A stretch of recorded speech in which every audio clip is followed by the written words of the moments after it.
أهلا بيكم في قناتي مطبخ شريفة. كل عام وحضراتكم بألف خير. اليوم هنقدم طاجن البتنجان بالجبنة الموتزاريلا والبارميزان. نقطع البتنجان إلى شرايح ونرش عليه القليل من الملح ونتركه لمدة 15 دقيقة، ثم نجففه جيداً. نبشر البصل والطماطم ونقطع الثوم قطع صغيرة. في طاسة على النار نضيف كمية قليلة من زيت الزيتون ونشوح البصل المبشور حتى يذبل.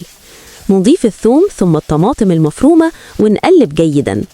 نتبل الصلصة بالملح، الفلفل الأسود، الزعتر وإكليل الجبل، ونتركها على نار هادية حتى تتسبك. في طاسة أخرى نشوح شرائح البتنجان بقليل من زيت الزيتون حتى تأخذ لوناً ذهبياً خفيفاً من الجانبين. في طاجن نضيف جزءاً من صلصة الطماطم، ثم نرص طبقة من البتنجان، ثم نرش جبن الموتزاريلا والبارميزان، ثم نرص طبقة من البتنجان، نضيف جزءاً من صلصة الطماطم، ثم نضيف كريمة الطبخ، مع التأكد إن آخر طبقة تكون من الجبن.